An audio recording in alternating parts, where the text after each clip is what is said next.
Hello दोस्तों, कैसे हैं आप सभी लोग। आई होप आप सब बढ़िया होंगे और अपनी तैयारी को बेहतरीन तरीके से कर रहे होंगे। तो आज हमारा जीएस का टी10 सीरीज पार्ट 4 होने वाला है, जिसमें हम यूपीपी और एसएससी जीडी के लिए जो है polity, history, geography, economic, science, static सभी से रिलेटेड हम लोग जो है कुछ कुछ टॉप 10 क्वेश्चंस देखते हैं और उससे रिलेटेड हम लोग इम्पोर्टेंट पॉइंट डिस्कस करते हैं। और मैं एक और ये जो भी पॉइंट्स रहते हैं ये सभी जो है पीवाईक्यू एक्सपेक्टेड, जो भी पीवाईक्यू में पूछे हुए पॉइंट्स हैं मैं उन सभी चीज़ों को इंक्लूड करता हूँ। मतलब कि आपने अगर जीएस में जो भी आप पढ़ रहे हैं वो तो ठीक है, लेकिन इसमें इस क्लास में जो पढ़ाया जा रहा है और जो भी पॉइंट्स हम बता रहे हैं और आपको याद रखना बेहद ज़रूरी है, क्योंकि वो बहुत ज़्यादा इम्पोर्टेंट पॉइंट्स हैं। वो सब आपके बेसिक को बहुत ज़्यादा मजबूत कर देंगे। तो चलिए वीडियो को स्टार्ट करते हैं। जैसे पहला क्वेश्चन इसमें, गोटीपुआ लोक नृत्य शैली निम्नलिखित में से किस राज्य से संबंधित है। तो गोटीपुआ जो लोक नृत्य शैली है वो उड़ीसा से संबंधित है। तो इससे रिलेटेड क्या पॉइंट्स बन सकते हैं आपके एग्जाम में, जो कि बहुत इंपॉर्टेंट पॉइंट्स होने वाले हैं, चलिए हम लोग देखते हैं। तो यहाँ पे भारत के सभी जो प्रमुख नव वर्ष उत्सव है, जितने भी प्रमुख नव वर्ष उत्सव है, हमने उन सभी को यहाँ पे आपके सामने एक ही स्लाइड में कवर करने की कोशिश की है। जिसमें उगादी उगादी यहाँ पर आंध्र प्रदेश, तेलंगाना, कर्नाटक, गुड़ी पड़वा महाराष्ट्र, चैत्र नवरात्रि उत्तर भारत हिंदू नववर्ष, विशु केरल, पुथांडु तमिल नववर्ष तमिलनाडु, पोइला बैसाख पश्चिम बंगाल, बोहाग बिहू रंगाली बिहू असम, बैसाखी यहाँ पर पंजाब हरियाणा, नौरेह कश्मीर, चिराइयोबा मणिपुर, नवरोज नौरेह पारसी समुदाय, लोसर लद्दाख तिब्बती समुदाय, विशु यहाँ पर केरल है, माघ बिहू असम, हॉर्नबिल नागालैंड, सरहुल झारखंड, खासी गारो ये दोनों मेघालय, मिजो यहाँ पे मिजोरम और लुसाई भी मिजोरम।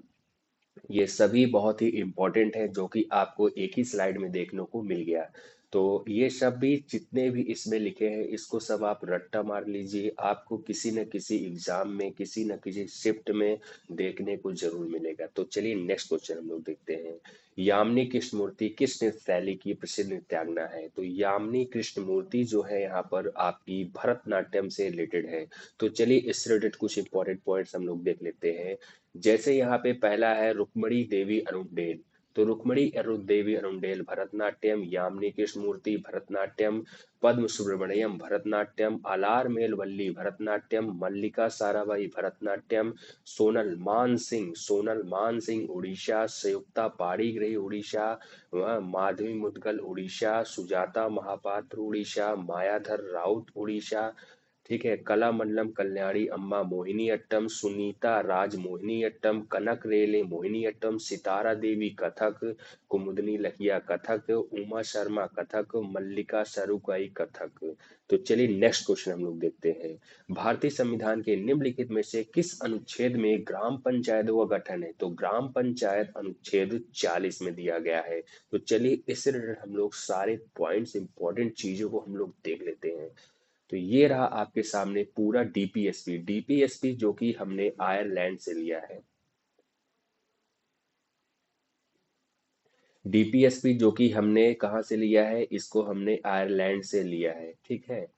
तो इससे रिलेटेड जैसे अनुच्छेद 36 इसमें राज्य की परिभाषा है, अनुच्छेद 37 में नीति निर्देशक तत्वों का अनुप्रयोग दिया है, 38 में है लोक कल्याण के लिए सामाजिक व्यवस्था की स्थापना, अनुच्छेद 39 में है राज्य द्वारा अनुसरण किए जाने वाले कुछ नीति निर्देशक तत्व, अनुच्छेद 39A समान न्याय और निःशुल्क विधिक सहायता, अनुच्छेद 40 ग्राम पंचायतों का गठन, 41 में है काम का अधिकार, शिक्षा का अधिकार एवं सार्वजनिक सहायता, अनुच्छेद 42 कार्य की न्याय संगत मानवीय परिस्थितियां तथा मातृत्व राहत, 43 में है श्रमिकों के लिए जीवन यापन योग्य वेतन, मतलब कि वेतन में की बात की गई है। 43A में क्या है, उद्योगों के प्रबंधन में श्रमिकों की भागीदारी की बात की गई है। 43B सहकारी समिति की बात, जो कि 97वें संविधान संशोधन से जोड़ा गया है। ठीक है। 44वां है नागरिकों के लिए समान नागरिक संहिता की बात करता है। 45 है 6 वर्ष से 14 6 वर्ष से कम आयु के बच्चों के लिए प्रारंभिक बाल शिक्षा और देखभाल की बात करता है। अनुच्छेद 46 है अनुसूचित जाति, अनुसूचित जनजाति और अन्य कमजोर वर्गों के शैक्षिक और आर्थिक हितों का संरक्षण। उसके बाद 47 में पोषण स्तर का बात करता है। 48 में है कृषि एवं पशुपालन से संबंधित है। 48A यहाँ पर पर्यावरण का संरक्षण संबंधित है। अनुच्छेद 49 में राष्ट्रीय महत्व के स्मारकों का संरक्षण है। अनुच्छेद 50 में है कार्यपालिका को न्यायपालिका से पृथककरण। देखिए ये 50 लिखा है, यानी 50-50 कार्यपालिका और न्यायपालिका आपस में अलग अलग 50-50। 51 में अंतर्राष्ट्रीय शांति एवं सुरक्षा। तो यहाँ पर पूरी तरीके से डीपीएसपी को मैंने एक ही स्लाइड में खत्म कर दिया है, जो कि बहुत ही इंपॉर्टेंट है, जो कि आपके एग्जाम में घूम घुमा के किसी न किसी शिफ्ट में आपको देखने को जरूर मिलेगा। तो चलिए नेक्स्ट क्वेश्चन हम लोग देखते हैं। अगला क्वेश्चन दिया है 2011 की जनगणना के अनुसार किस राज्य की साक्षरता दर सर्वाधिक है। तो साक्षरता दर सबसे ज्यादा केरल की सर्वाधिक साक्षरता दर है। तो चलिए इससे रिलेटेड हम लोग कुछ पॉइंट देखते हैं। तो यहाँ पे दिया है भारत में जनगणना हर 10 वर्ष पर कराई जाती है। भारत की पहली जनगणना 1872 में हुई थी। पहली जो पूर्ण जनगणना 1881 में। अब तक की अंतिम जनगणना 2011, जो कि 15वीं, तो मतलब कि 15वीं जनगणना थी। और स्वतंत्र भारत की पूछे तो 7वीं जनगणना थी। जनगणना कराने के लिए जिम्मेदारी गृह मंत्रालय की होती है। जनगणना आयुक्त को registrar general and census commissioner कहते हैं। जनगणना सेंसस एक्ट 1938 के अंतर्गत कराई गई थी। जनगणना के आंकड़े जो है गोपनीय होते हैं। 2011 में भारत की जनसंख्या 121 था। 2011 में भारत विश्व का दूसरा सबसे अधिक जनसंख्या वाला देश था। 2011 में लिंगानुपात 943 था भारत का। बाल लिंगानुपात बात करें तो 919 था। सर्वाधिक लिंगानुपात वाला राज्य केरल, न्यूनतम लिंगानुपात वाला हरियाणा और सर्वाधिक जनसंख्या वाला राज्य उत्तर प्रदेश, न्यूनतम जनसंख्या वाला सिक्किम। और 2011 में जो साक्षरता दर थी हमारी वो 74.04% थी। सबसे ज्यादा साक्षर राज्य केरल था। और 2011 का जनसंख्या घनत्व 382 था। और सर्वाधिक जनसंख्या घनत्व वाला राज्य जो था वह बिहार था। ये सारे इंपॉर्टेंट पॉइंट्स हैं जो कि आपके एग्जाम में डायरेक्ट देखने को मिलेगा। तो चलिए नेक्स्ट हम लोग क्वेश्चन देखते हैं। अगला सवाल दिया है निम्नलिखित में से कौन सी नदियां पंचनद में शामिल नहीं है। तो देखिए सबसे पहले हम लोग देख लेते हैं कि पंचनद में कौन कौन सी। तो झेलम, पंचनद में जो नदियां शामिल है वो है झेलम हो गई आपकी, ठीक है, चेनाब हो गई, उसके बाद राबी, ब्यास, उसके बाद सतलज। ये सारे नदियां आपके पंचनद में शामिल हैं। तो इसमें जो सिंधु नदी है ये शामिल नहीं है। बाकी ब्यास, सतलज और रावी शामिल है। तो चलिए नेक्स्ट क्वेश्चन हम लोग देखते हैं। अगला दिया है कि नर्मदा नदी कहाँ से निकलती है। तो नर्मदा नदी अमरकंटक की पहाड़ियों से निकलती है। चलिए हम लोग नेक्स्ट क्वेश्चन देखते हैं।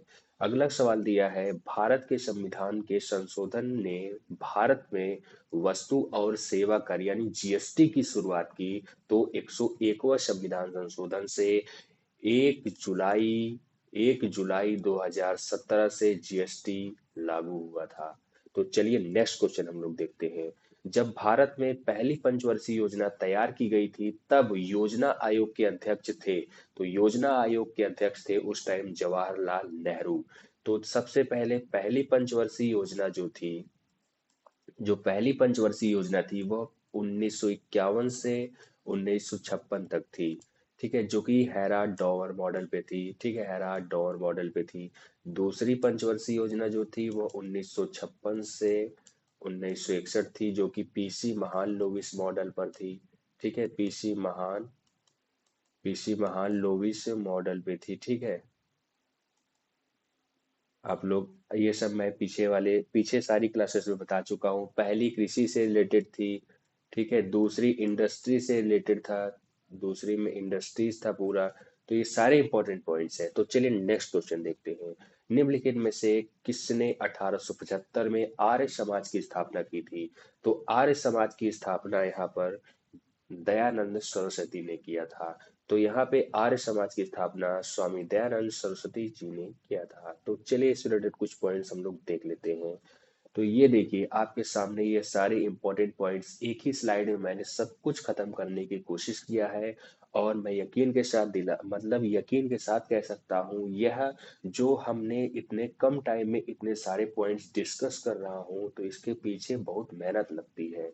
इसके पहले ये सब तैयार करना पड़ता है मुझे। तो यहाँ पे ब्रह्म समाज, यहाँ पे राजा राम मोहन राय 1828, आर्य समाज स्वामी दयानंद सरस्वती 1875, यहाँ पे प्रार्थना समाज Atmaram Pandurang 1867, Satya Shodhak Samaj Jyotiba Phule 1873, Ramakrishna mission Swami Vivekananda 1897, Dev Samaj Shiv Narayan Agnihotri 1887, theosophical society madam Blavatsky व कर्नल अल्कॉल्ट 1875, अलीगढ़ आंदोलन सर सैयद अहमद खान, बहिष्कृत हितकारिणी सभा डॉक्टर भीमराव अंबेडकर, यंग बंग आंदोलन हेनरी विजियन डेरिजियो, वहाबी आंदोलन सैयद अहमद वारवेली और फैरेजी आंदोलन हाजी शरीयतुल्लाह, हरिजन सेवक समाज महात्मा गांधी, ठीक है, महिला सुधार आंदोलन पंडिता रमाबाई, आर्य महिला समाज स्वामी दयानंद सरस्वती, श्री नारायण धर्म संघ नारायण गुरु,